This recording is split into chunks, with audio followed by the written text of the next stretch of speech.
Nueva entrega de Rehabilita con Éxito, nuestro portal en el que, además de hablar de rehabilitación, construcción, digitalización, industrialización y sostenibilidad, que hoy va a ser el papel y el tema del que vamos a hablar, pues hay muchas noticias y sobre todo hay mucha información y entrevistas en vídeo, en estos videopodcasts que estamos realizando, en los que con invitados importantes hablamos de los temas que más nos pueden preocupar dentro de lo que es pues todo ese campo que hemos hablado. Borja Gabilondo, desde la parte técnica, que él es arquitecto, también nos echa una mano. Don Borja, ¿qué tal? ¿Cómo estás? Muy bien, ¿y tú? ¿Qué tal? Pues muy bien. Hoy vamos a hablar de sostenibilidad mucho. Hoy sí. Hoy nos y de concienciación. Porque hoy tenemos en el videopodcast de hoy un invitado que es muy importante, es José Antonio Asensio, es teniente de diputada general y además diputado de Sostenibilidad de Guipúzcoa. Don José Ignacio, ¿qué tal? ¿Cómo estamos? Pues estupendamente, ¿qué tal estáis? Oye, diputado de Sostenibilidad. Sí. Antes Medio Ambiente. ¿Qué pasa? Sí. ¿Cada 4 años hay que cambiar la marca o...? No, no solamente por eso. No, fuera bromas. O igual es que hay que adaptarse. Sí, yo creo que la sostenibilidad, que siempre ha sido una palabra bastante manida, pero es verdad que cuando hablamos de medio ambiente parece que estamos hablando solamente de medio físico, de la naturaleza, etcétera, ¿no? La sostenibilidad no solamente es ambiental, lo hemos dicho muchas veces, es económica, es social. Y precisamente por eso teníamos que utilizar en un sentido mucho más amplio, ¿no? Y luego también ha habido una ampliación del departamento, porque yo creo que la sostenibilidad, si antes era pues algo que estaba ahí, ¿no? Que teníamos que gestionarla, yo creo que en estos momentos es uno de los vectores, como se dice ahora, uno de los vectores principales de cualquier acción pública, ¿no?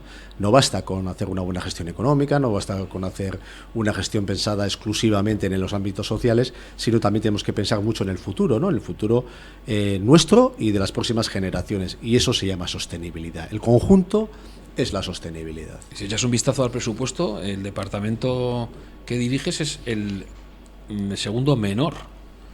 Sí. Gobernanza tiene más, y no entiendo lo que es la gobernanza. Sí entiendo tu departamento, porque ahora vamos a dejar claro que es un departamento, yo creo que será el que más se mueve de toda la Diputación. El Departamento de Sostenibilidad o Medio Ambiente y Obras Hidráulicas anteriormente, pues si cogemos una perspectiva de tiempo, nos tuvimos un crecimiento importantísimo el año pasado, que creció un 23%. Claro, creció un 23% todos los años, pues la verdad no es fácil y no siempre se puede, ¿no? Pero es verdad que crecemos en torno a un 2% este año, pero venimos de un crecimiento importante, ¿no?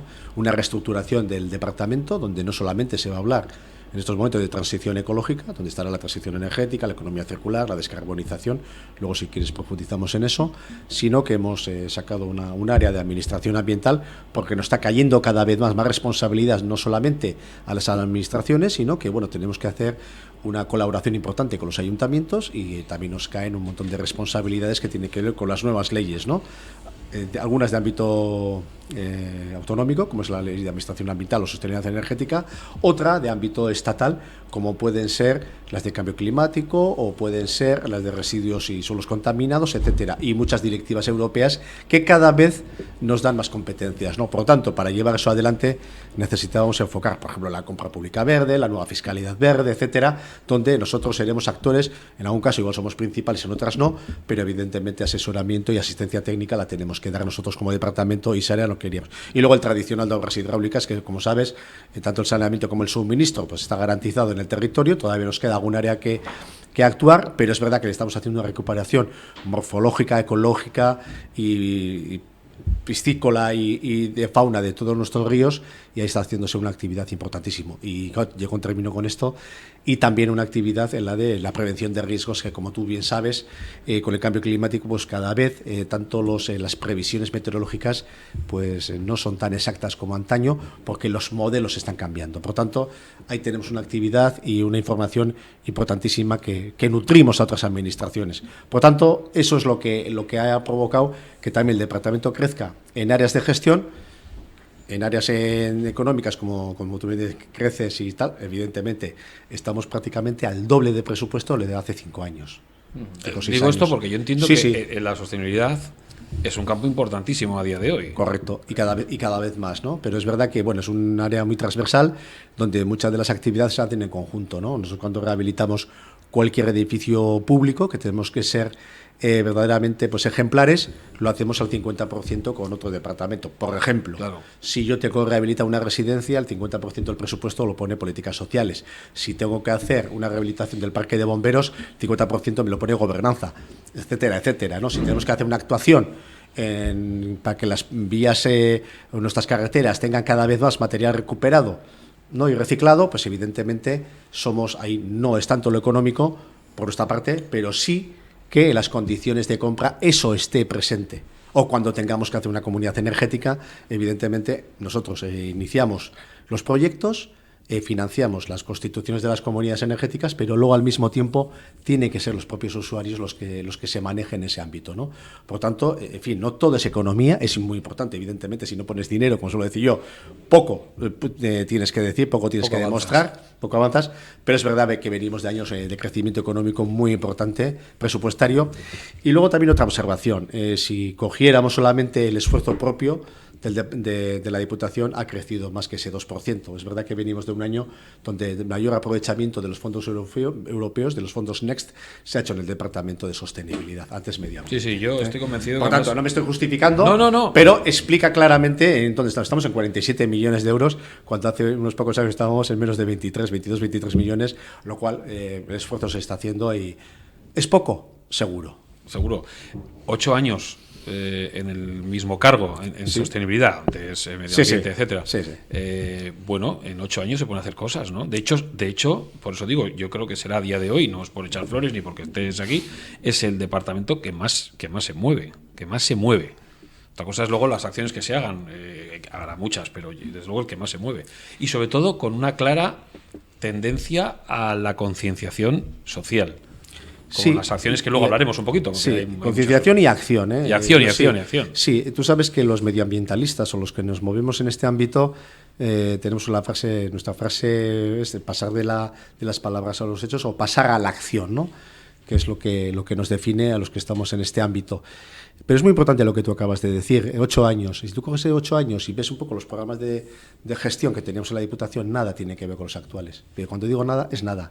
No sé si persiste la gestión de playas y todo lo que tiene que ver con las declaraciones de impacto ambiental, etcétera. Creo que persisten solamente esas. Todo lo demás es nuevo. No había programa de cambio climático, no había programa de transición energética, no había programa de economía circular, no había programa de descarbonización, no había programa de movilidad sostenible, aunque a nosotros nos pide un poco tangencialmente, no había como tal.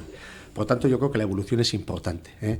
El sector residencial, es decir, los hogares, ocupan en ese sentido un papel protagonista, ya que el consumo de energía de una vivienda en Euskadi ronda los 1.000 euros al año de gasto. Las energías más utilizadas son, lógicamente, en nuestra vivienda, si echamos un vistazo, es la electricidad y el gas natural, que totalizan un 82% del consumo total. Es decir, que los edificios producen más de un tercio de las emisiones de gases de efecto invernadero en Europa. Reducir esas emisiones, ya sea mediante la mayor eficiencia o mediante la reducción de consumo, es crucial.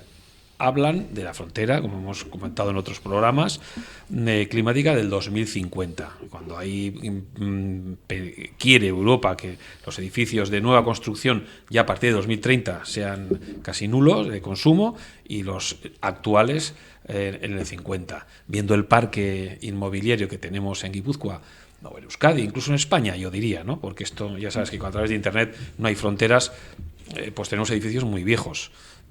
Y estamos hablando de un 80 un 70%. ¿Vamos a llegar al 2050 a esas metas que nos plantea Europa? No puede ser una pregunta, tiene que ser una obligación, ¿no?, de que lleguemos. No solamente porque nos diga Europa, evidentemente que nos lo ponga Europa y se ponga una norma, se ponga una directiva y sea de aplicación, pero solamente un detalle que, bueno, Borja lo conocerá bien y tú también. Cuando se han hecho programas de ayudas a la rehabilitación en Euskadi se han agotado en muy poquitos días. ¿Eso qué quiere decir? Que hay conciencia, que la gente está dispuesta a invertir, que evidentemente hay ayudas que a veces no serán suficientes y por tanto tenemos que hacer ese esfuerzo. Unido a eso, evidentemente, y tú lo decías, la energía tiene dos componentes, lo has definido perfectamente. La eficacia por un lado, o la eficiencia, es decir, hay que ahorrar energía, hay que consumir la necesaria, pero no más de la necesaria. Es decir, que la demanda de energía sea menor, pero manteniendo el confort necesario. Eso sería un poco el concepto. y dos, que lo hagamos con energías renovables, ¿no? Y por tanto yo creo que el esfuerzo que se está haciendo ahí, y las comunidades energéticas o las cooperativas, pero las comunidades energéticas yo creo que son un magnífico ejemplo, ¿no? Un magnífico ejemplo en la que a veces no se consigue el 100% de cubrir tus necesidades con energías renovables, pero si conseguimos un 30, un 40, un 50%, pues es un paso de gigante en un territorio donde la dependencia energética, en todo Euskadi es así, está por encima del 90%. Es decir, cuando tu dependencia es del 90%, poca actividad, poca puedes hacer. Evidentemente la eficacia sí, el ahorro lo tienes que conseguir, y yo creo que históricamente, o si cogemos históricamente quiero decir en periodo histórico, si cogemos una década de evolución, veremos que ha habido ahorros en la eficiencia importantes, ¿no? Porque se ha tomado conciencia y tal. Vale, ¿qué nos toca hacer? Evidentemente, acompasar lo que es el impulso y el uso de las energías renovables, placas fotovoltaicas en todos los tejados de nuestras viviendas, y precisamente eso lo que ha posibilitado es en los últimos 2 años que en estos momentos tengamos 48 poblaciones guipuzcoanas, más de la mitad de las poblaciones tienen una comunidad energética. El objetivo de este departamento para este año, para esta legislatura, es que todas las poblaciones guipuzcoanas, las 88 pueblos de Guipúzcoa, tengan una comunidad energética, por lo menos. Y eso sí que es un cambio de paradigma. ¿Conseguiremos tener mucho uso de energía renovable? Pues iremos consiguiendo cuota, pero que el cambio de paradigma de uso, esta democratización del consumo de la energía, y que tú produces tu energía hasta cierto punto, hasta donde puedas, pero que no es poco. Y luego, y tú hablabas ahí de la factura energética de un hogar, ¿no? 1.000 euros al año aproximadamente. Se están consiguiendo ahorros importantes con las comunidades energéticas. Pues hablamos de sostenibilidad no solamente desde el punto de vista ambiental, sino también económica, ¿no? Se han conseguido en los últimos 2 años en torno al 30% de ahorro en la factura. Energía renovable y ahorro en la factura, pues evidentemente eso es eficacia o eficiencia, y al mismo tiempo es generalizar el uso de energías renovables. En Euskadi tenemos que conseguir un mix energético muy diferente al actual. Es muy dependiente de los combustibles fósiles y es muy dependiente del exterior. Entonces ahí tenemos pues un hándicap y una doble vertiente que tenemos que afrontar. Este es un camino. Llegaremos hasta donde lleguemos. No será la panacea, habrá que combinarlo con otras energías, evidentemente, alternativas. Pero yo creo que es un paso de gigante y además con una aceptación ciudadana. Antes le oía a Rufino, ¿no? He tenido la suerte de escucharle, ¿no? Y efectivamente, con participación ciudadana, democratización del consumo energético, ¿quién nos lo iba a decir hace unos años?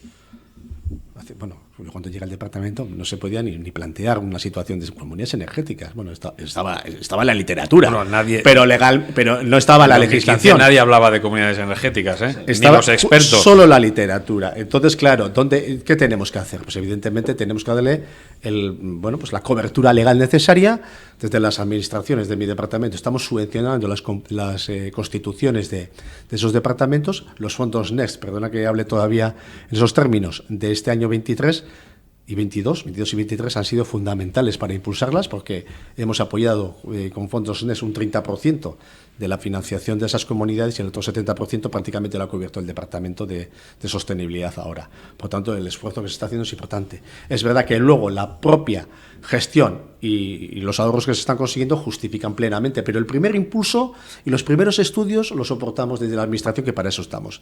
Y además con total y absoluta transparencia, que es lo que tenemos que hacer. Luego hablaremos de las comunidades energéticas, que a mí me parece un punto importante. Pero antes, si volvemos al 2015, cuando entraste en el departamento, ahí es cuando arrancó un programa como Energía Argitu. ¿Y por qué? Porque yo creo que es importante también concienciar a la gente. Es cierto, y según echando un vistazo en prensa y en artículos, el consumo de energía ha bajado en Guipúzcoa un 23% en los últimos 10 años. Es decir, se están haciendo las cosas. Ya dejamos de consumir bastante, casi una cuarta parte de lo que se consumía hace 10 años, ¿no? ¿Esto tiene algo que ver programas como Argitu? Y luego contamos un poquito qué es Argitu, que es un programa que... Sí, tiene que ver, vamos a ver, ahí se dan un montón de circunstancias. Programas como Argitu han tenido mucho éxito porque nosotros hacemos talleres que cuando empezamos decíamos, en torno a cuántas personas puedes hacer un taller, ¿no? O cuántos hogares, 20, 25. Claro, lo que sucede es que al cabo del año, cuando haces 50 talleres, al cabo de los años, 7, 8 años, pues multiplicas y la verdad es que se generaliza. Es un programa bastante conocido Y de verdad que esos talleres lo que hacen es varias cosas, ¿no? Primero, dar buenos consejos, es decir, usted qué potencia tiene contratada, cuál es dar a conocer las tarifas, que porque la gente se vuelve loca, ¿no? Es decir, y lo que le vale a tu vecino igual no te vale a ti. Se personaliza el tratamiento, se dan, ¿no? Cómo tienes que gestionar el uso de la energía. No pongas todos los electrodomésticos a la vez, no pongas la lavadora, la secadora, no sé, todos los electrodomésticos al mismo tiempo en casa, ¿no? Que parece una cosa obvia, pero a veces con el ritmo de vida que tenemos, pues a veces es complicado. Compre usted electrodomésticos programables, etcétera, etcétera, ¿no? Entonces, bueno, ahí hay un cambio de cultura importantísimo. Sabemos leer lo que es la eficiencia energética de un electrodoméstico, afortunadamente, y eso hemos mejorado muchísimo. Si hiciéramos un desarrollo de los últimos 10 años, el incremento de la cultura en este ámbito es fundamental. Y luego que uno venga con la factura y dice, ¿por qué tienes contratada, pues no sé, 10 kilovatios o lo que fuera? Si te vale con un tercio. Claro. Vete al mínimo, porque además tú eres un hogar de 2 miembros. No es lo mismo que un hogar de 10 miembros. O sea, lo que vale para uno no vale para otro. Entonces eso se hace. Y luego, evidentemente, el tema de la tarifa y los derechos que tienes para obtenerla, ¿no? Si eres familia vulnerable o no, si tienes, no sé, ¿no? Otro tipo de ventajas. Por tanto, eso se personaliza y se hace. ¿Tiene que ver? Evidentemente que tiene que ver. Y por tanto, y no solamente se ha hecho para las familias, se ha hecho para los comercios, se ha hecho para la pequeña y mediana empresa, se ha hecho para la movilidad. Se han hecho también para hacer un uso eficiente de la movilidad, etcétera, etcétera. Quiero decir que es un programa que ha ido desarrollándose, manteniendo el clásico de cómo consume usted energía y qué factura y qué tarifas tiene usted, siempre añadimos algún programa nuevo, ¿no? Y una cosa que me parecía muy interesante eran las exposiciones que se movían, impulsadas por la Diputación, por el Departamento de Sostenibilidad, que se llevaban por las localidades auténticas exposiciones de toda la tecnología a nivel renovable, para que la gente lo viera en la calle cómo eso funcionaba, porque yo creo que si hay algo que a la ciudadanía le falta, quizá porque somos así, no nos preocupamos muchas veces de las cosas hasta que no nos duele el bolsillo, pues vea un poco cómo funcionan esas cosas, que tengan técnicos hablándoles a ellos de precisamente las ventajas o desventajas que pueden tener, ¿no? Efectivamente, ¿no? Eso ha sido una experiencia, yo no sé si se ha de en otras localidades, magnífica a nivel de toda España. Pero desde luego... Sí, en Guipúzcoa ya tenemos tradición de hacerla y aquí lo bueno es que, yo suelo decir, ¿no?, que la tecnología cuando la tocas y la palpas, pues verdaderamente le quitas cierto miedo, ¿no? Y además aquí hay que tener nivel de usuario, que se dice, no hay que tener nivel de desarrollo tecnológico, hay que tener nivel de usuario, es decir, yo tengo que saber cómo se usa, cómo es el mejor uso de esas tecnologías, cómo se aplican y que tenemos que tener claro que, oye, todo es medible y que es de fácil aplicación y de fácil uso. Eso es lo que tenemos que poner de manifiesto. Entonces, lo que hacíamos en esas exposiciones es, desde algo muy sencillo que entenderemos todos, pues de las distintas lámparas, de la incandescente de toda la vida hasta la última de lámpara LED, oye, pues ¿dónde estaba la diferencia y los consumos que tenías? Pues pasabas de ahorrarte un 80% de la energía. Entonces, tú lo estabas viendo físicamente y dices, aquí está la medición y esto es lo que está pasando y a ti te da la misma luz. Por poner un ejemplo muy sencillo. Pero pasa con lo mismo pues con la instalación de una placa solar. Dices, bueno, eso tiene que ser muy complicado. Bueno, será complicado, ya te lo instalarán, pero luego el uso, la aplicación, el mantenimiento y tal, pues al final no es demasiado complicado. Y eso es lo que tenemos que tener. Por eso digo que el nivel de usuario tiene que ser óptimo. Lo demás ya lo harán los que lo tengan que hacer, los técnicos correspondientes. Por lo tanto, ha sido muy significativo el hecho de que la gente le ha perdido cierto respeto en el buen sentido de la palabra. Es decir, cuando empiezas a hablar de tecnología, pues siempre hemos tenido, los que ya tenemos una edad, nos pilla a veces un poquito, ¿no? Nos da ese respeto, ese miedo que tenemos que vencer, y además cuando tengamos y tener claro de cuánto es la inversión. Y además te lo dice alguien que no te está vendiendo un producto, no tengo nada contra los vendedores, yo he sido vendedor muchos años, pero no te viene a vender su producto, no, lo haces desde la administración, desde la más absoluta transparencia, y estas son las ventajas, las desventajas y los usos que tiene. ¿Para qué es mejor una tecnología de biomasa y para qué es mejor una tecnología de placa solar o para qué es mejor una tecnología de otro tipo? Entonces, bueno, no todo vale para todo, pero todo tiene soluciones y al final lo que tienes que buscar es la mejor solución para ti. Y para eso sí ha servido este tipo de exposiciones. La verdad es que han tenido muchísimo éxito. Y luego, perdona que me extienda un poquito más en este tema, luego tenemos un territorio donde tenemos escuelas de formación profesional y escuelas de ingeniería que trabajan en este ámbito, que a veces no son muy conocidas, pero verdaderamente muy pegadas al terreno, y la verdad es que lo hacen magníficamente bien. Estoy hablando de la formación profesional de Usurbil o de las escuelas de ingenieros, de las de Donosti, de las de Eibar, etcétera, que están desarrollando verdaderos programas de primer nivel en el ámbito de las energías renovables. Que además este tipo de acciones se hacen de la mano de ellos también. Totalmente, se hace de la mano de ellos, sí. Es que el usuario necesita al final un poco de... Nosotros lo vemos al final con nuestros clientes, que muchas veces son las comunidades de vecinos, y es verdad que son conceptos muy abstractos. Correcto. Para la gente es muy abstracto. El tema del aislamiento es muy abstracto, porque no terminan de entender... Tú me pegas algo en la pared, en la fachada, y eso me va a generar a mí un beneficio. No lo entienden. El tema de poner placas solares, por ejemplo, nosotros sí que nos hemos dado cuenta que el tema del aislamiento ha empezado, bueno, a extenderse ya, y claro, ves al edificio de enfrente, los vecinos te dicen qué es lo que sienten, qué es lo que no, pero sí que todavía notamos que, por ejemplo, todo lo que tiene que ver con tecnología, placas solares, todo lo que se salga ya de lo que es el aislamiento, o sea, ya es todo lo que sean medidas activas y no pasivas, todavía la gente está muy reacia.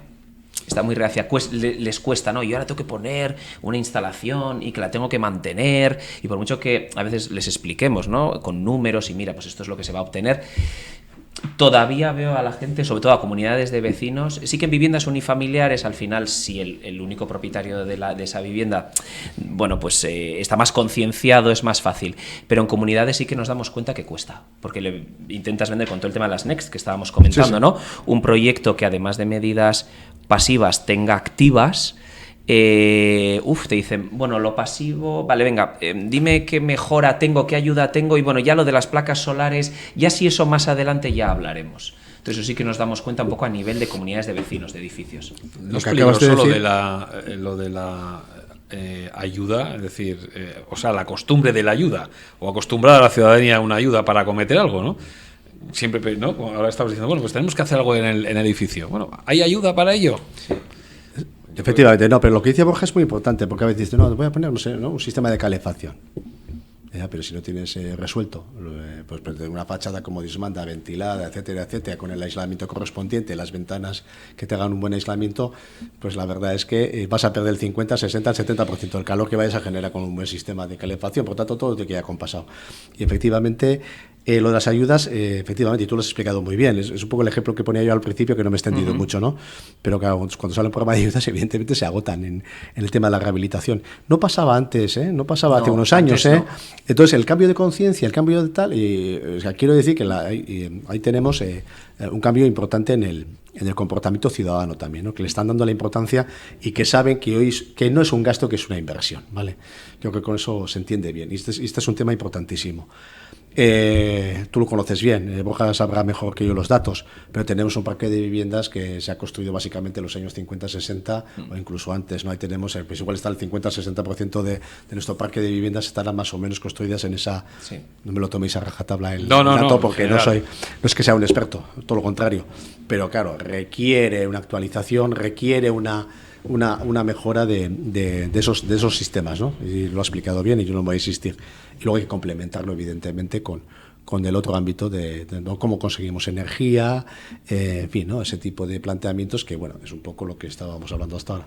Pero me parece que ese es el camino que hay que seguir, y además, porque tú el parque de viviendas, pues tienes que trabajar el parque de viviendas actual, el que tienes, porque a veces no es tanto la falta de vivienda, ¿no? Cuando decimos hay una falta de vivienda, pues habrá cierta falta de vivienda, no digo que no lo haya, pero sobre todo vamos a actualizar, rehabilitar lo que tenemos, esos cascos urbanos que no van a desaparecer y que encima hay que mantenerlos adecuadamente, ¿no? Y ahí tenemos un ámbito de actuación y de trabajo importantísima, ¿no? Y ahí la verdad es que yo creo que sí hay ayudas, a veces no serán suficientes desde las administraciones públicas. Yo creo que el gobierno vasco está haciendo una magnífica labor, nosotros lo complementamos a nuestro nivel y además que no son incompatibles, todo lo contrario, se pueden compatibilizar todo este tipo de planteamientos y lo que hay que hacer evidentemente es tirar para adelante, ¿no? Pero ese es el camino, no hay otro. ¿Crees que la ciudadanía va en la misma onda que las instituciones en este sentido, en el sentido de la rehabilitación o de la eficiencia energética? Yo creo que estamos consiguiendo que vayamos en el mismo... No sé si vamos a la misma velocidad. Evidentemente, la administración no puede ir a otra velocidad que la del ciudadano, no puede ir a otra, ¿no? sería paradójico que el ciudadano fuera delante de la administración, ¿no?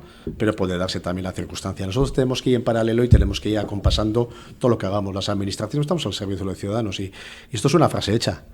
Pero es que no se puede entender de otra manera. Si alguien está en la administración, en las instituciones, para hacer algo diferente de lo que te demanda la ciudadanía, pues no sé, yo a ese le recomendaría que se dedique a otra cosa, pero nosotros tenemos muy claro en el departamento, cuando antes te decía que nosotros hemos cambiado radicalmente todos estos programas de actuación, es precisamente porque eso que se llama ahora, se ha llamado siempre escucha activa, participación ciudadana y tal, pues evidentemente a veces en papel queda muy bonito, pero hemos pasado evidentemente a hacerlo de verdad, ¿no?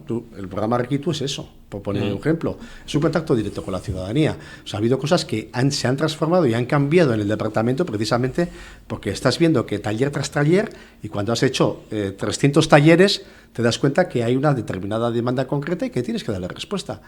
Afortunadamente, yo creo que Guipúzcoa es un territorio relativamente pequeño, que tú llegas al ciudadano, porque dices, no, es que somos millones de ciudadanos, resulta que la administración, oye, hacemos lo que podemos, no, hay que hacer lo que se debe, no lo que podemos. Y además en Guipúzcoa se llega fácil al ciudadano. Y el que diga lo contrario, desde luego nosotros somos capaces de llegar, escuchamos, hacemos planteamientos, a veces impulsamos desde la administración, que entiendo que tu pregunta iba por ahí, porque no digo, oye, la administración dice lo que se debe hacer, de lo que se debe hacer a lo que la ciudadanía quiere hacer o considera que hay que hacer, pues ese gap cada vez tiene que ser más corto y no debe existir. Entonces no es un tema, podríamos hablar de todo lo que hemos hablado anteriormente u otras actividades, pero eso es lo que tenemos que conseguir, esa confluencia. Y de eso, lo único que hay es esa escucha, ese trabajo en conjunto, esos talleres. Aquí hablamos de unos concretos, pero podríamos hablar de otro tipo de actuaciones. Y la verdad es que yo creo que es el camino que estamos emprendiendo, claro. ¿Qué sensibiliza más? ¿Un programa como Energía Argitu o la subida del coste energético? ¿Qué nos impulsa más? Pues es que una cosa lleva a la otra, ¿no? Seguramente lo segundo lleva a lo primero, ¿no? Sí, no es como decirte, claro. Evidentemente, si el coste de la energía fuese cero, los absurdos, déjame llegar a un absurdo, ¿no? Si el coste de la energía fuese cero, el programa no existiría. No, eso es, hombre, claro. Ya, dices, qué listo, ¿no? Pues, pero explica la situación, quiero decir, en la medida que el coste energético ha hecho vulnerables a muchas familias, el coste de la cesta de la compra, el coste de la energía, hace vulnerable a la gente. Cuando hablamos de pobreza energética o vulnerabilidad energética, ¿de qué estamos hablando? Que hay familias que no consiguen 18 grados de temperatura en su hogar en los inviernos. Afortunadamente el último invierno ha sido benévolo, con un coste de la energía disparado. Pero cuando se toman medidas como la excepción ibérica, ¿qué estás consiguiendo? Estás consiguiendo que el coste de adquisición de la energía en España pase al 50% y que al ciudadano, si encima lo acompaña, como decía antes, lo acompaña con energías renovables y con placas solares en sus tejados, resulta que todavía lo bajas más. Esto es todo relativo en la vida, pero evidentemente, conciencia en las dos cosas. Conciencia en las dos cosas. Uno es militante de las energías renovables, pero uno es militante de la eficacia y uno es militante, evidentemente, del ahorro, de oye, que mi factura no me cueste más, ¿no? Pero claro, si tu renta es modesta y el coste de la energía supera el 20% de tu renta, pues evidentemente, como comprenderás, estás en una situación muy, muy complicada, ¿no? Y eso ha pasado, sí, en este entorno. Y estamos ahora mismo en una situación muy complicada. Los precios están disparados, ya no solo de energía, el precio de los alimentos, las hipotecas, eso para un hogar es matador, ¿no? Correcto. ¿Cómo vamos a pasar un invierno como el que viene? No sé, ojalá sea benévolo, pero si desde luego es frío, con todas las subidas de precios que estamos teniendo en todos los aspectos, eso ahoga a las familias y algo habrá que quitar, la calefacción, por ejemplo. Bueno, evidentemente, ¿no? Esto es como la pirámide de Maslow, ¿no? Que estudiábamos algunos, ¿no? Pues lo primero es comer, después es vestirse y después son otras cosas, ¿no? Y nunca llegas al ocio, ¿no? Si no tienes renta suficiente.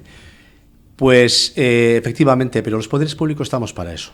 Entonces, cuando algunos estamos en los gobiernos o cuando decimos que todos los gobiernos son iguales porque la sensibilidad es diferente, pues es fundamental que se tomen medidas. Entonces, cuando se toman medidas, pues evidentemente cuando tú quitas el IVA de los alimentos básicos, cuando tú quitas también el IVA o reduces los impuestos de determinados fuentes de energía, o incluso, pues, hoy haces programas específicos para ayudar para que la gente no tenga esa pobreza energética o esa vulnerabilidad y tal, ¿no? Eso evidentemente lo hacen las administraciones a nivel estatal o autonómico, pero también lo hacemos en las administraciones locales y en los ayuntamientos, con programas específicos. Entonces, todo lo que son las rentas de garantía de ingresos, las AES, etcétera, van a cubrir esas necesidades. Esa no es la panacea, evidentemente, pero las administraciones tienen que hacer ayudas de urgencia y luego hay que hacer ayudas estructurales o hay que hacer modificaciones estructurales. Por tanto, claro, a corto plazo hay que ayudar. A medio plazo hay que tomar medidas estructurales y hay que hacer esos cambios de paradigma que hablábamos antes. Eso es fundamental.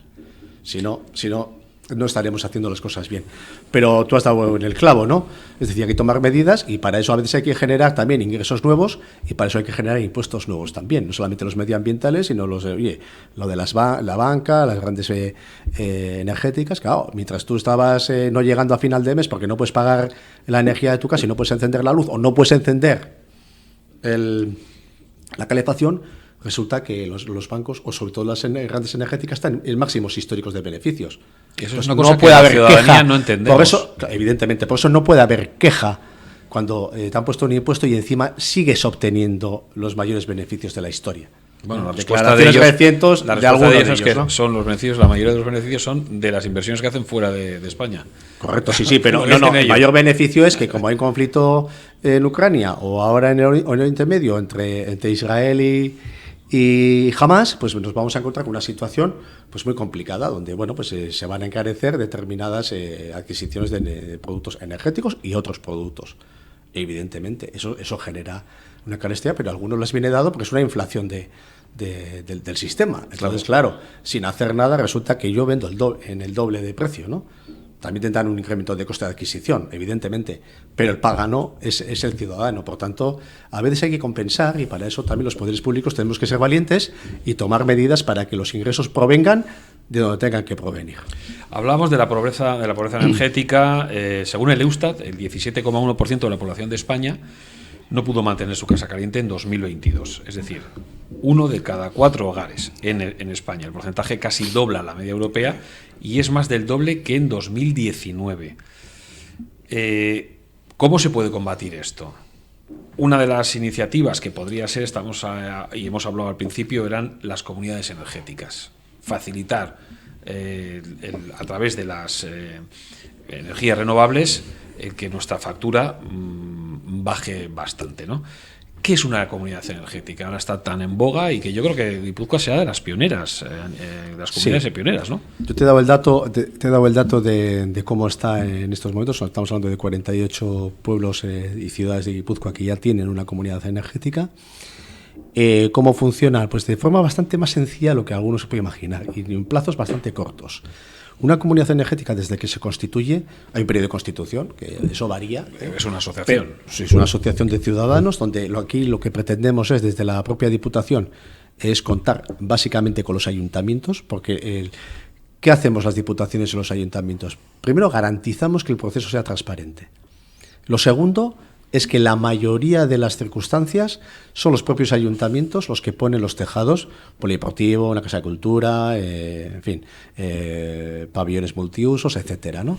Ponen ese espacio para que el ciudadano tenga las placas en ese entorno y pueda suministrarse esa energía. ¿Qué hacemos desde la Diputación? Evidentemente hacemos todos los planes de viabilidad, hacemos el desarrollo tecnológico de la misma y con los gestores que se decidan por la comunidad energética les apoyamos precisamente para que eso siga adelante. Por tanto, el ciudadano prácticamente no tiene que hacer nada, ningún cambio en su vida, ni siquiera en sus instalaciones, ¿de acuerdo? Lo que sí garantizamos, como te decía, es esa transparencia y un acompañamiento desde la Diputación de 5 años a cada comunidad energética. Se implica el ayuntamiento como participe, lo cual la transparencia está garantizada, y luego son absolutamente soberanos los ciudadanos para contratar al gestor que les lleve el mantenimiento, la parte administrativa, etcétera. Y los ahorros que se están consiguiendo, porque aquí no estamos hablando de un futurible. Es decir, las más antiguas, que son las de Zumárraga, ya llevan funcionando más de 1 año y medio, casi 2 años. O sea, quiero decir que no estamos hablando de una cosa hipotética, no, que estamos hablando que es comprobable, como te decía antes. Por tanto, lo que hay que hacer, y tú lo decías bien, hay que animar a la gente. Y los ahorros en factura están en torno al 30%. ¿Esto es una garantía a futuro? Yo estoy seguro que entre el 20 y 30% de ahorros se van a conseguir permanentemente. Estamos hablando de autoconsumo. Desde el punto de vista legal, el cambio fundamental se dio hace 3 años. Antes sabéis que energía la gestión de la energía a nivel de España estaba en el Ministerio de Industria. En este gobierno, el actual, que está en funciones todavía, la gestión de la energía pasó a transición ecológica. Lo cual, aunque parezca una tontería, cuando tú me preguntabas ¿por qué sostenibilidad? ¿Por qué tal? No es lo mismo quién gestiona qué, porque la sensibilidad es muy diferente y donde se pone el acento también. Entonces, este tipo de transformaciones, este tipo de impulsos, ¿no?, para el desarrollo de energías renovables y al mismo tiempo democratizar el sistema y dar participación a la ciudadanía requiere seguridad jurídica. Y aquí, en los últimos 3 años, se le ha dado mucha seguridad jurídica. Y, por tanto, los ciudadanos en estos momentos que son partícipes de una comunidad energética tienen el control a través de la aplicación de su móvil, prácticamente no tienen que hacer nada, saben cuáles son las horas fundamentales de consumo y dónde ahorran más dinero, porque es la hora donde más se genera energía y más pueden autoconsumir, etcétera, etcétera. Pero de forma muy sencilla, y cualquier ciudadano tiene a su alcance nivel de usuario que decía antes en este ámbito. Por tanto, eso es lo que hay que hacer. A corto plazo también hay que ayudar con otras ayudas, porque a veces hay que hacer ayudas económicas porque no todo el mundo está en esa situación. Pero a medio o largo plazo, lo estructural tiene que ser este tipo de planteamientos. Es como las nuevas construcciones, y Borja sabrá mucho más que yo. Una nueva construcción que no tenga incorporado un componente importante no será a veces el 100%, pues por la ubicación de la construcción, por la altura que tenga, etcétera, etcétera, ¿no? Pero que no tenga un componente de autoconsumo de energía en su edificio, aparte que sean edificios de consumo prácticamente cero, etcétera, los passive house famosos, etcétera, etcétera, pues evidentemente, pues es el camino que hay que seguir. De la noche a la mañana no será posible, pero bueno, y no sé si lo he dicho antes, creo que sí lo he dicho, pero una comunidad energética tiene un periodo de captación o de quienes quieren participar cuando se llega al mínimo necesario para constituir la comunidad, y desde que se constituye a los 6 meses está funcionando. Es sencillo. Sí. José Ignacio, yo tengo una pregunta. En el caso de las comunidades energéticas, comentabas que hay un periodo de captación. Claro, al final los edificios públicos también tienen un límite de superficie, es decir, las cubiertas, pues la suma de todos los edificios entre polideportivos, ayuntamiento, es X, con la capacidad de captación que pueda tener, claro. Además, todos pensamos en polideportivos, que son los que tienen que dar los techos más grandes, porque, por ejemplo, el ayuntamiento de Donosti... Hay poca placa solar se puede poner.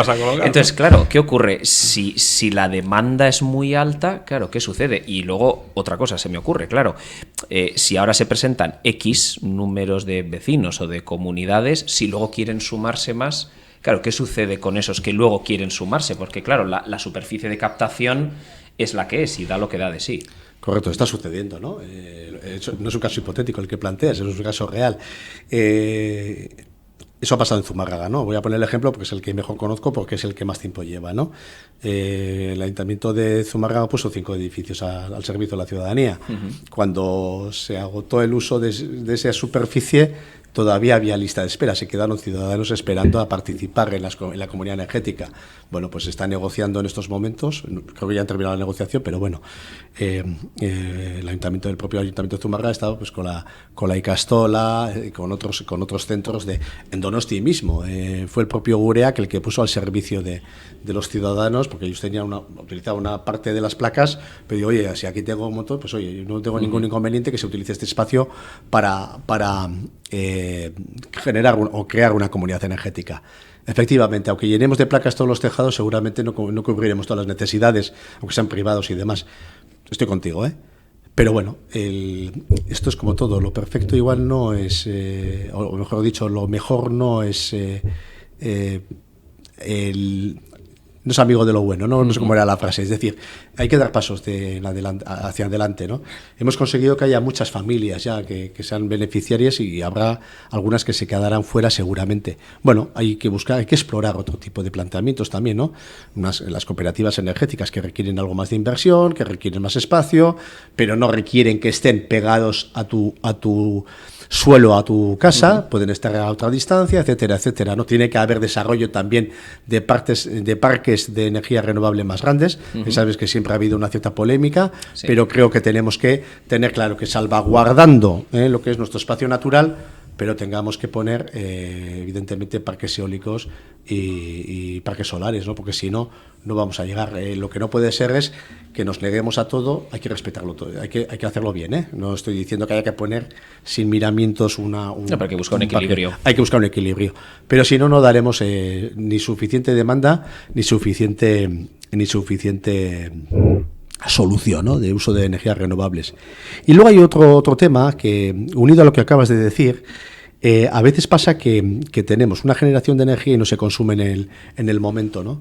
El gran problema que tenemos todavía, pero que estamos dando también pasos importantes, cuando tú me preguntabas de algunos proyectos que tenemos no lo he citado antes, pero viene a colación de lo que tú acabas de comentar.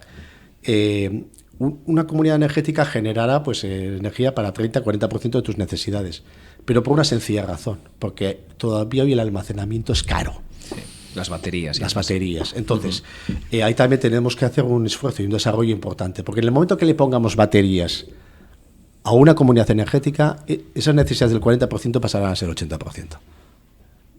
No sé si me explico lo que quiero decir. Sí, perfectamente. Por tanto, no solamente, eso también es eficiencia, ¿no? No solamente no habrá espacios tal, pero en el momento que tengamos capacidad de almacenamiento, ese propio espacio se puede duplicar en capacidad de... sí, porque la utilizas cuando la necesitas, no cuando el sol sale. Correcto. Correcto. Entonces, pues cuando el sol ya sale, ¿no? Cuando tú has cargado ya, cuando estás consumiendo, consumes. Cuando estás generando energía y no consumes, lo almacenas. Y luego tiras del almacén, ¿no? Bueno, eso lo entendemos todos, ¿no? Y ese es uno de los retos que tenemos precisamente para esta legislatura. Nosotros tenemos un programa a través de nuestra Fundación de Cambio Climático, Naturclima, precisamente para esas baterías que en estos momentos se están utilizando, sobre todo en la movilidad, ¿no? En la movilidad, sabéis que una batería de un coche, más allá de 4 años, 5 años, pierde su eficiencia y ya para movilidad no tiene, no es eficaz, no es eficiente. Pues, hombre, podemos hacer una reutilización de esas baterías precisamente para el almacenaje. Sí. Claro, luego está el debate de las baterías, de lo contaminantes que son, de qué hacer una vez que se retiran. Hacer este segundo uso. El problema es que cuando hablamos de ecodiseño, y vosotros tenéis mucha experiencia también en eso... ¿Un coche que puede alimentar? ¿Una casa, una vivienda? La batería lo que tiene que hacer es almacenar la energía que te genera la comunidad de la placa solar. Sí, pero y una batería...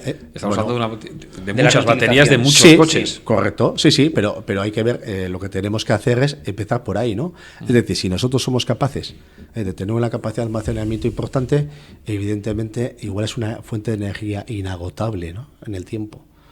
Y es lo que tenemos que hacer. Las baterías son un problema, como bien decía Borja. Una batería de un coche que ya ha llegado al final de su vida útil y han pasado 4 años, ¿qué hacemos con ella? Efectivamente es un material difícil de gestionar como residuo. Lo que tenemos que hacer es, y ahora sería conveniente, que el próximo diseño de esas baterías esté pensado para una segunda utilización.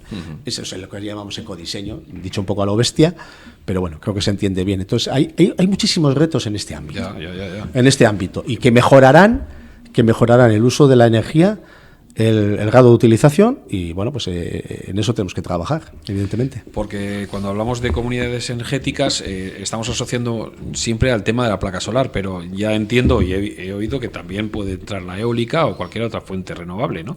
Claro, dependerá de lo que sea más eficiente en ese momento, ¿no? O en ese lugar. ¿Se están utilizando ahora a otros sistemas que no sean placas solares? Se está utilizando biomasa en algunos lugares. Las eólicas, evidentemente, tienen otro componente más.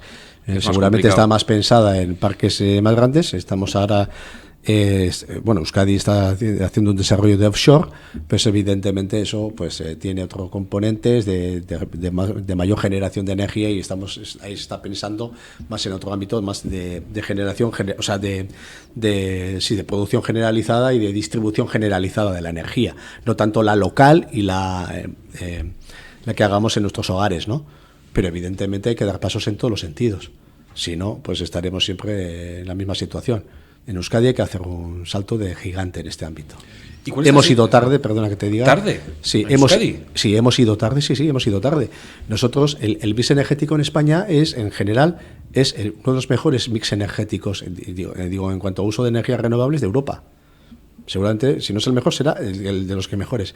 En Euskadi hemos ido tarde y tenemos que acelerar. Pues soy optimista, quiero decir, no lo digo... No, ya. Pero vamos, claro, y sobre todo por el grado de dependencia que hemos comentado, ¿no? ¿Cuál está siendo la respuesta de la ciudadanía frente a estas comunidades energéticas? Ya veo que hay muchas que se están quedando fuera, con lo cual está habiendo demanda. Yo creo que está siendo una respuesta magnífica. Yo te diría algo más. De hecho, cuando hace 2 años incluso, todavía había debates si había que poner una comunidad energética, había que hacer una cooperativa energética, de cómo tenía que ser las cesiones que hacen los ayuntamientos a los ciudadanos de sus espacios, etcétera, etcétera. Ahí se genera una amalgama de debates jurídicos, políticos, porque claro, si tú apoyabas una comunidad energética parecía que estabas en contra de las cooperativas energéticas, no es fácil, y pero es que no tiene nada que ver. Es decir, es que hay espacio para todo. Es más, deberíamos ir con todo, pero cada uno tiene una solución para necesidades diferentes. Evidentemente, en un casco urbano, pues o utilizas tejados o tienes un problema. Y si no, tendrás que hacer una cooperativa donde puedas y donde se pueda hacer. O tendrás que tirar de desarrollos generalizados, de plantas muchísimo mayores o de parques muchísimo mayores y utilizar sistema general, pero con energía renovable, ¿no? Y para eso estamos los poderes públicos y la inversión privada también, que bueno, pues a veces tenemos unos debates que, en fin, pues hay que aterrizarlos a tierra y hay que decir, bueno, vamos a ver cuál es el bien mayor que tenemos que defender y a dónde tenemos que ir dirigidos, ¿no? Y son debates que en los ayuntamientos se daba. Los famosos, oye, si vas con un Equiola, pues parece, no, oiga, que son soluciones para públicos o para espacios o para soluciones diferentes. Entonces, hay sitio para todo. Y además para sus propios y ese ciudadanos, debate, ¿no? sí, y con los ciudadanos, exacto. Y además, claro, en una cooperativa, pues un ciudadano tiene que invertir en 2.000 o 3.000 euros. Habrá comunidades, evidentemente, que se lo puedan permitir. Una nueva comunidad de vecinos, pues sería raro que no utilizara pues una cooperativa energética si estamos hablando de viviendas de 200, 300, no sé, 1.000 euros, de tal, que estamos hablando de precios, pues, de los que tenemos en el territorio. Pero en viviendas ya construidas, en barrios, pues bueno, pues de poder adquisitivo modesto, pues evidentemente no es una solución una cooperativa. Pues tienes que ir a una comunidad energética porque no hay peajes de entrada, porque lo único que pagas son cuotas de mantenimiento, etcétera, etcétera, ¿de acuerdo? Entonces estamos hablando de sistemas de funcionamiento diferentes y encima dan soluciones diferentes a problemas diferentes. Eso es lo que tenemos que tener claro. Ese debate público o político, por lo menos, afortunadamente ha desaparecido, o por lo menos ha pasado a un segundo plano. Pero hace 2 años o 3 años estábamos debatiendo qué era mejor. Oiga, perdona, no, es que lo que hay que comparar es con la situación actual de la dependencia del combustible fósil.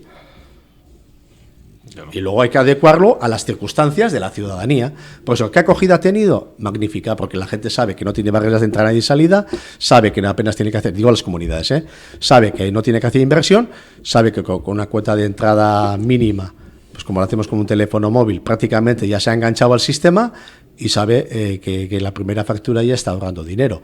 Por tanto, bueno, pues y esto no es que yo estoy diciendo algo bueno, bonito y barato y tal, no, es que es comprobable todo lo que estoy diciendo. O sea, las comunidades, perdona, en las comunidades energéticas, entonces, es el ayuntamiento cuando cede sus cubiertas, ¿es el propio ayuntamiento el que asume el coste de la instalación de las placas? No. ¿Es el usuario? Es la comunidad, pero el que hace la inversión es la tecnóloga que se va a unir a esa comunidad energética. ¿Cómo lo soporta la comunidad o cómo hace frente a esa inversión? Pues con dos motivos. Primero, con unas cuotas de entrada que rondan entre 100 y 150 euros y con unas cuotas mensuales que son entre 6 y 8 euros. Es decir, que mensuales. Eso es lo que se paga. Como financiada la instalación. Correcto. Es decir, no se paga desde al inicio. No. Y luego y las primeras y las que hemos hecho, el ejemplo que ponía yo antes, las que hemos hecho en aquellas poblaciones de menos de 5.000 habitantes de Guipúzcoa, que nosotros reunimos a las 46 poblaciones que tienen menos de 5.000 habitantes, porque había unos fondos Next expresamente para unidos al reto demográfico y para hacer estas inversiones. Al final la mitad optaron por unirse a este proyecto. Se lideró desde la Diputación, porque evidentemente poblaciones pequeñas le hablas de fondos Next y dice, oye, pero ¿esto quién me lo va a desarrollar? Bueno, pues te lo tiene que hacer la Diputación y así lo asumimos.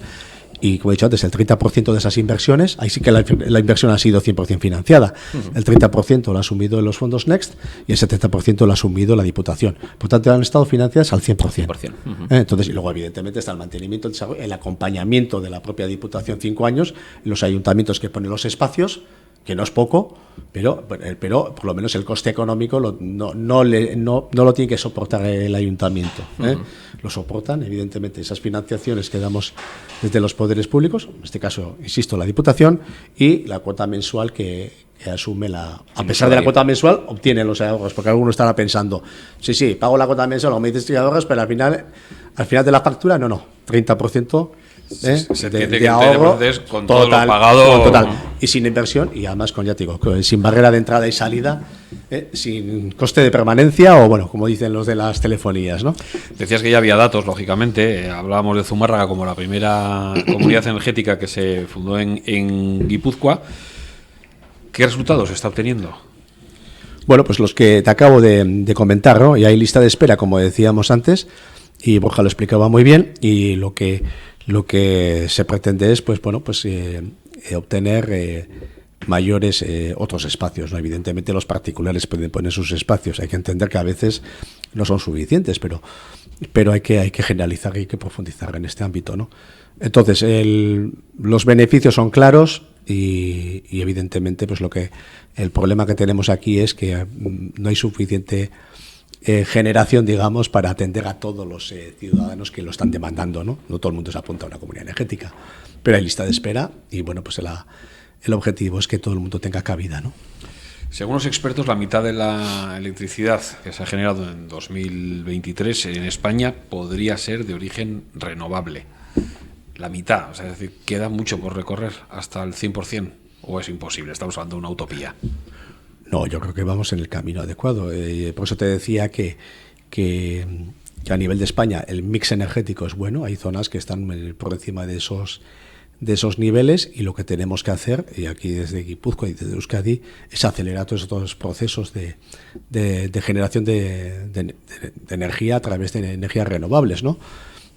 A veces los debates hay que hacerlos, y a mí me parece que son pertinentes que se hagan los debates, pero también en estos momentos, para que te hagas una idea, no me quiero poner muy técnico, pero una demanda que teníamos desde la Diputación Foral de Guipúzcoa, desde mi departamento, era que hubiera un plan territorial sectorial, que para que nos entendamos es la planificación territorial para poder instalar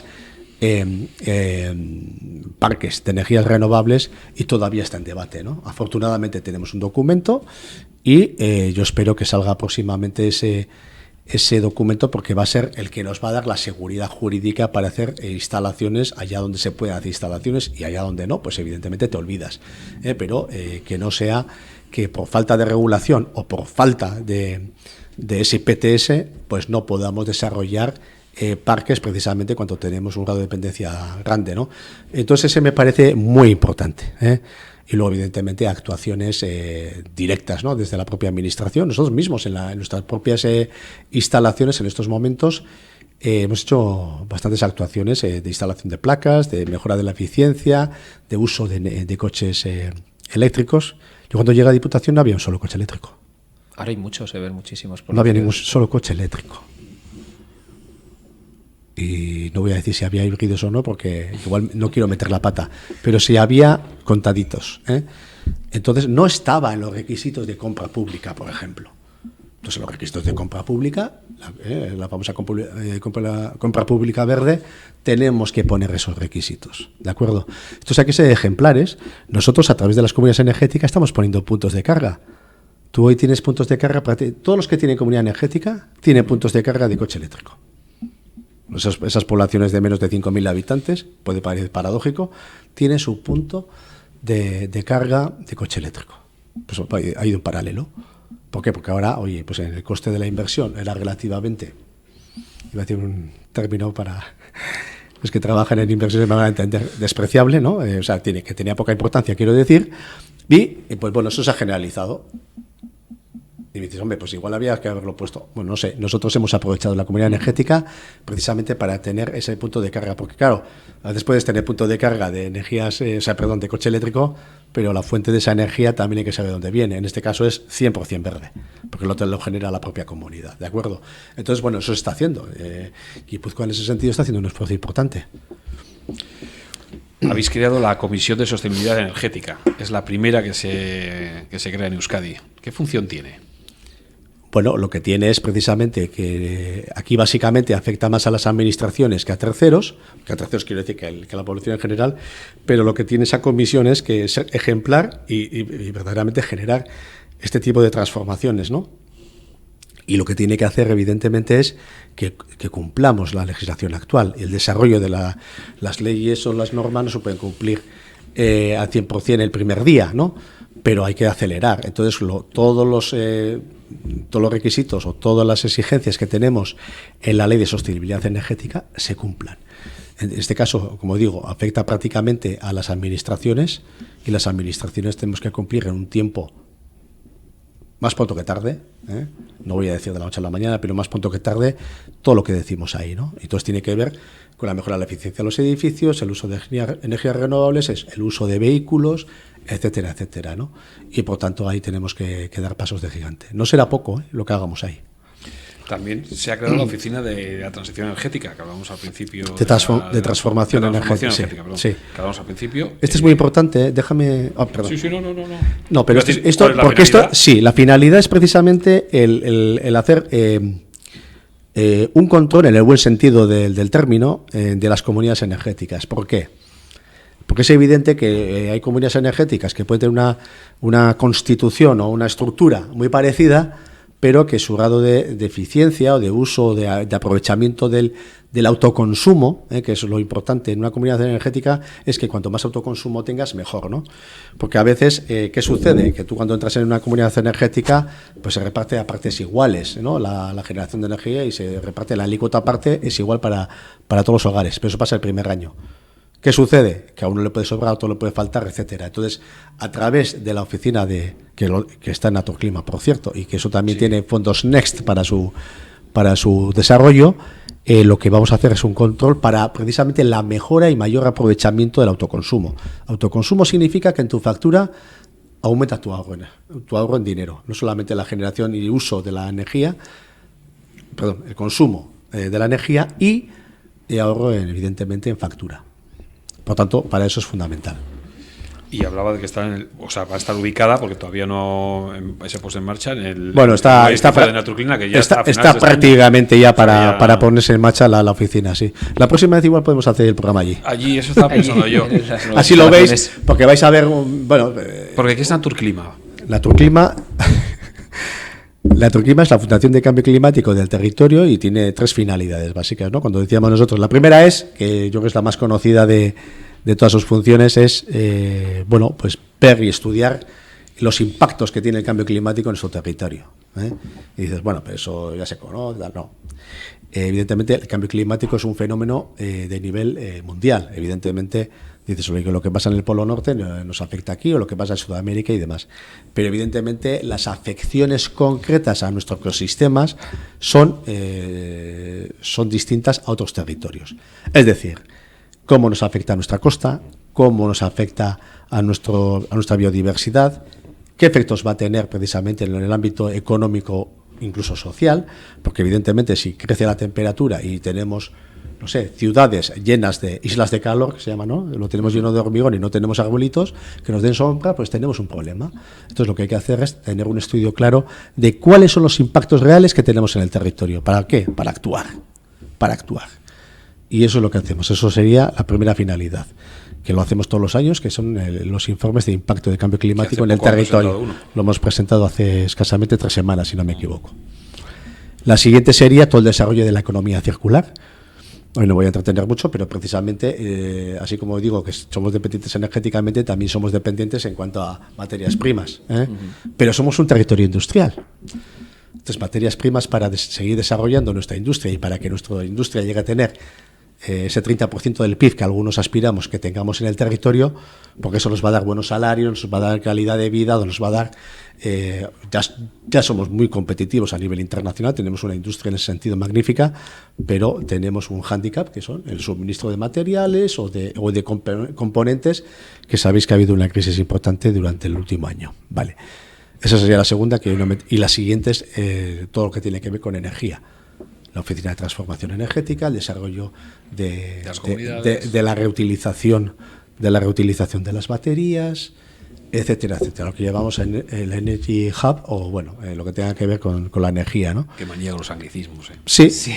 Pero bueno, para que los entiendan todos. Es terminología, ¿no? Al final, huir de la terminología nos resulta fácil, pero efectivamente, ¿no?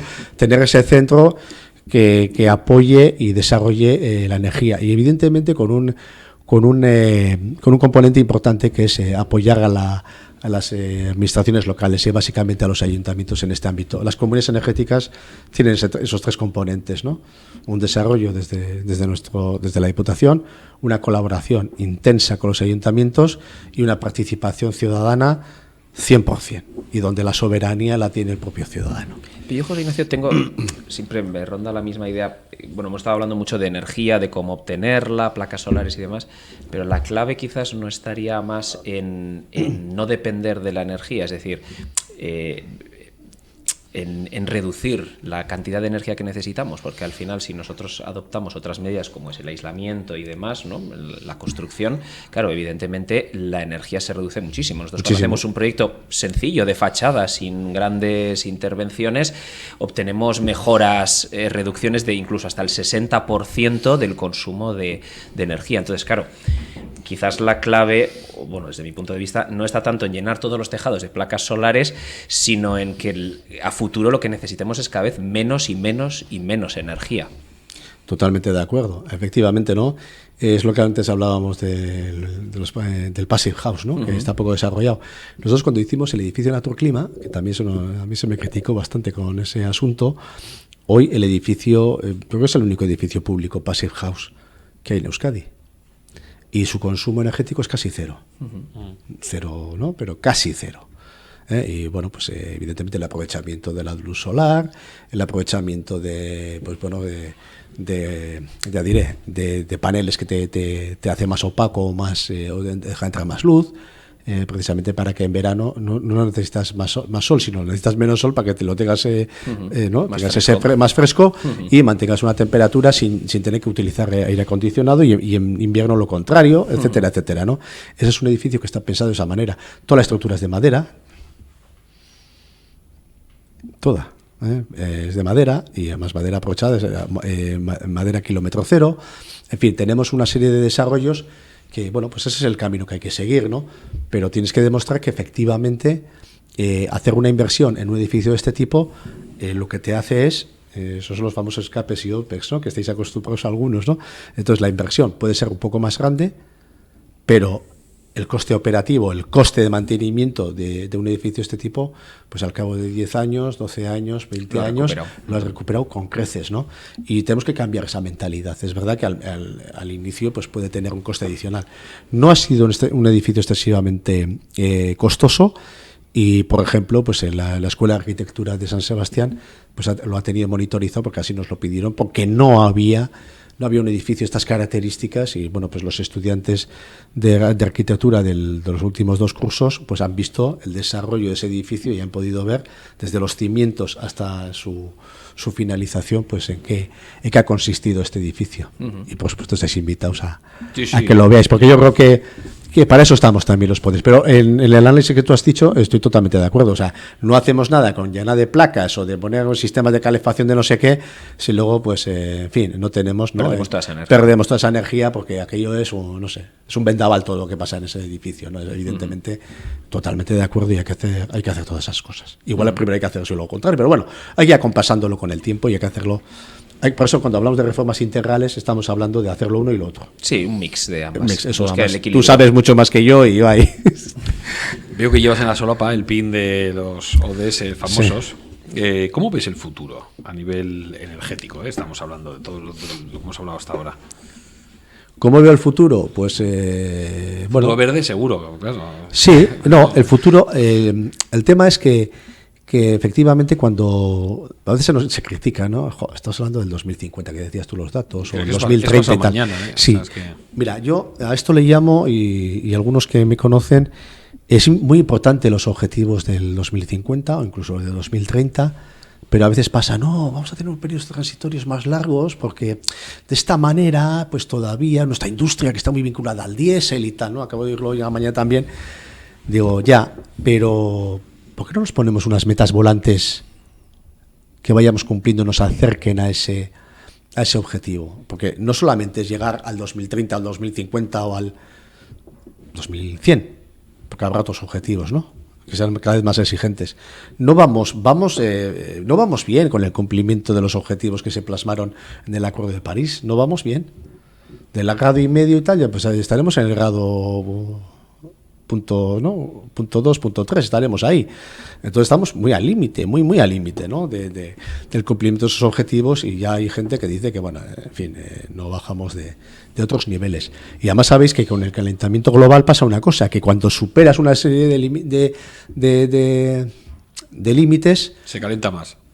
Aparte de calentarse más, ya llega un momento que esos efectos sinérgicos, acumulativos, etcétera, y perdona que también no voy a utilizar mucho la terminología, también, ¿qué sucede? Que ya no somos capaces de predecir qué pasa a partir de ahí. Por tanto, pongámonos metas volantes también, metas más a corto plazo que vayan en el camino de cumplimiento de esos objetivos. Entonces, ¿cómo veo el futuro? Sí o sí cumpliendo esos objetivos. Porque si no, no sabemos qué nos espera, no sabemos qué va a pasar. Y en esto nos va a salvar la inteligencia artificial, porque no va a tener dónde mirar y dónde comparar, ni nosotros ni la inteligencia artificial. Perdona que sea tan no sé, haya cogido esta... No, entonces lo que hay que hacer es dar pasos, pero y además que seamos conscientes de que de esos pasos tenemos que dar. Y muchos tienen que ver con cambios de comportamiento, tiene que ver con otro tipo de actuaciones, ¿no? Pero bueno, no sé, podríamos coger otro tipo de... el otro día me ponían el ejemplo de los accidentes de tráfico. ¿Y a qué viene esto? Bueno, los accidentes de tráfico, cuando se empezaron con las campañas de los límites de velocidad, del cinturón de seguridad, etcétera, etcétera, pues pasamos a tener un tercio de accidentes. Un tercio. Estamos hablando de miles de víctimas evitadas. Bueno, pues aquí hay que ponerse a andar. A veces se nos critica cuando ponemos normas o hacemos planes para futuro, pero lo importante es ponerlos y cumplirlos. Y entonces, bueno, el futuro sí o sí optimista, pero sí o sí también realista. Es decir, o lo hacemos o lo hacemos. O sea, yo no me puedo imaginar... Que no cabe otra. No cabe otra. Pero esto es como toda la vida. Y no solamente mis hijos, mis nietos y tal, que a veces queda como muy bonito en el discurso, pero es que la realidad es que, vamos a ver, nosotros heredamos, ¿no?, cuando nacimos nosotros, los de mi generación, nosotros no heredamos un planeta no sostenible. Tendría sus problemas, pero no era un planeta no sostenible. Nosotros es muy probable que si no hacemos nada y no somos más activos en este tema, dejemos un planeta no sostenible, lo cual no sabemos lo que significa. Entonces, esto es como todo. Tú no eres propietario del planeta. A veces nos equivocamos. Tú vienes aquí y estás de pasada. Estás de paso, úsalo bien, úsalo lo que necesites usar, pero úsalo bien. Y deja al siguiente por lo menos la misma capacidad de uso que tú has tenido, ¿no?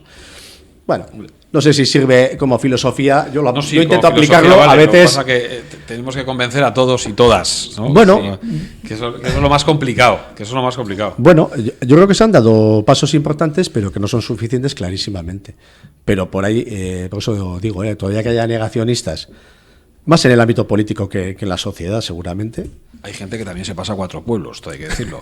Yo, que me gusta mucho leer los titulares y ver prensa y medios de comunicación, estoy viendo cada vez más que las noticias son catastrofistas, cuando tampoco es para tanto muchas veces. Pues mira, y siempre va una coletilla de ¿y esto no se ha visto desde hace muchos años? Hombre, que es una borrasca lo que viene, que tampoco te pases. Correcto. Te doy la razón en eso. ¿Qué nos pasa con...? Y además igual es que a la población hay que meterle miedo para controlarla más fácilmente. No lo sé, si empezamos a pensar así. Pero estás dando en el clavo de uno de los grandes problemas que tenemos con el tema del cambio climático, ¿no? Y tú, vosotros que estáis en la comunicación, y tú especialmente, que llevas muchos años en esto, la catástrofe vende mal. Y tú no lo has dicho, pero te doy la razón en el sentido y me voy a explicar. Es decir, si tú le pones al ciudadano, esto es la catástrofe, y dices, vale, pues ya está, pues, si no hay nada que hacer, ¿qué hago, no? Por eso hay que tener mucho cuidado cuando se comunican las cosas y hay que comunicarlos como Dios manda, como hay que comunicar con el dato real y hay que decir, oye, hay que explicar las consecuencias, evidentemente, que tenemos y sin catastrofismos. Estoy de acuerdo contigo. ¿Por qué? Porque si no, lo que estamos haciendo parece que todo es un drama, no hay nada que hacer y entonces, oye, pues mira, no tiene vuelta. pero sí que la comunicación en este ámbito es importante.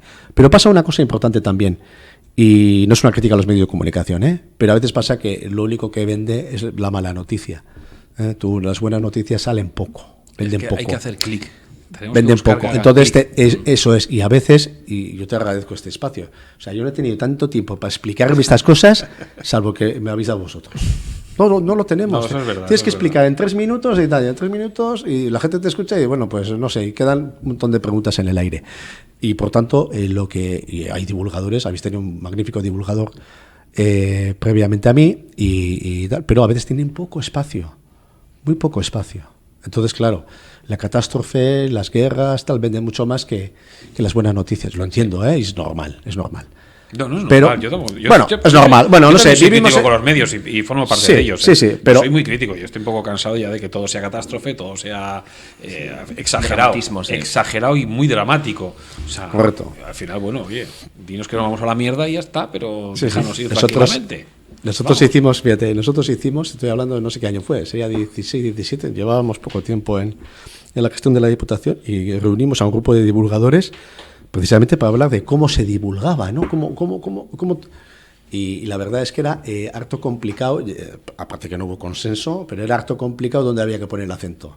No, hay que ser más posibilista, más... Es que ¿cómo vas a divulgar una factura de la luz? Claro, no, pero... si no lo entiende nadie. Bueno, está en tus manos y tal, y en plan positivo, oye, como sigas así, no culpabilizar al ciudadano es muy importante, porque si culpabilizas al ciudadano, te pone una barrera y dices, ahora resulta que el problema va a ser mío y pero tal. Muchas veces Cuando la culpa los políticos que no hacéis nada, ¿no? Esa frase tan manida.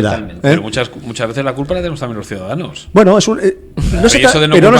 pero no se trata de culpabilizar, sino de decir, oye, tú la situación de la que vienes ya es muy difícil cambiar. O sea, cambiar, digamos, lo que has hecho previamente. Lo que tienes que cambiar es lo que vayas a hacer en adelante.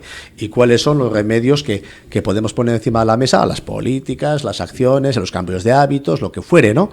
Lo que tienes que poner encima de la mesa, la forma de producir. Antes vuelvo un poco a la industria, es decir, o la movilidad. En la movilidad, tú decías que un tercio de nuestras emisiones son la vivienda. Sí, pero el 40% de nuestras emisiones son movilidad. Y me podéis decir, hombre, hay mucho de tráfico de paso, sí, pero hay mucho parte. Sí, el de paso, vale, pero ¿y el tuyo? Que sí. Entonces, y dices, y pues pon mejores transportes públicos. Pues claro que sí, hay que mejorar el transporte público, hay que electrificar todos los transportes, el público, el privado, etcétera, y tenemos que hacer un esfuerzo importante. Y claro que está en manos de todos nosotros, ¿no? Pero evidentemente el cambio de hábitos es fundamental. Pero electrificarnos, bueno, nos salimos un poco del tema, pero electrificarnos también vamos a hacer depender de las energéticas, ¿no? Bueno, todo tiene que ser electricidad. Cuando hay un hidrógeno, por ejemplo, hay que estar en pleno desarrollo. Correcto. Trabajar también y darles bueno, apoyo. Electrificar, digo, la movilidad, pero sí. Bueno, la movilidad, electrificar la movilidad en corta distancia y seguramente la de larga distancia o de transporte de mercancías será hidrógeno, será hidrógeno. Claro. No, yo espero, seguramente, porque ese desarrollo todavía se está haciendo ahora. Sí. Ahora, eso requiere evidentemente inversión y requiere acelerar. Requiere acelerar, pero totalmente de acuerdo. Hombre, algo que ha cambiado cuando entraste en el departamento en 2015, tú cuando entraste ese año no veías en la prensa todos los días cuándo es el momento más barato para la energía. Efectivamente. ¿Pensabas tú que en un momento dado de tu vida ibas a ver ese artículo todos los días en la prensa? Pero hoy la energía es más barata a las 4 de la tarde. Correcto. Pero ¿sabes cómo empezó esa noticia? No ponían la más barata. Ponían la más cara. La más cara, sí. Luego cambiaron a poner la más barata, que es lo que hay que hacer. ¿Ves? Pero al principio era la más cara. Y digo, hostia, pues, hombre, es en su contrario, ¿no? Pero ahora evidentemente eso es comunicación útil, información útil. Sí, es muy útil. Y hay que hacerlo, pero al principio no era esa. Hoy alcanzaremos récord máximo y tal, y esa era la noticia. Sí. Y la noticia, evidentemente, hay que darla. Ese concepto hace 8 años, ¿quién lo tenía en la cabeza? Nadie. Nadie. José Ignacio Asensio, diputado de Sostenibilidad de la Diputación Foral de Guipúzcoa. Muchas gracias por estar con nosotros, espero que hayas estado a gusto y oye, estamos abiertos a que vuelvas cuando quieras. Yo he estado muy a gusto, o sea que... Temas ahí, y se agradece tener este espacio para explicarnos con tranquilidad. Algunos que nos escuchan no estarán de acuerdo, pero evidente porque hay mucho debate en este ámbito, pero bueno, hacerlo con calma y teniendo tiempo para explicar, la verdad es que es maravilloso. Muchísimas gracias. Obsequio para que tengas un recuerdo de nosotros como hacemos con todos los invitados, que ya tienes ahí al lado, pero bueno, que es una taza para que tengas. Esta la dejo, pero esta me la llevo. Esta me la llevo. En el Palacio de la Diputación. Ahí, aquí la tomaremos. Allí estará. O en Naturclima, la puedo llevar a Naturclima si quieres para la próxima vez. Ahí en el edificio. Y a los usuarios y usuarias que estéis o no de acuerdo con lo que estamos hablando, la verdad es que este es un espacio también de debate, rehabilitaconexito.com. Ahí tienes toda la información de todo lo que ocurre a nivel no solo energético, sino también de la construcción, la sostenibilidad, que ha sido el tema en este día, y también, por supuesto, de la digitalización, la industrialización y, sobre todo, la rehabilitación y construcción. Rehabilitaconexito.com. Borja, hasta la próxima. Ha sido un lujo, como siempre. Igualmente. Adiós.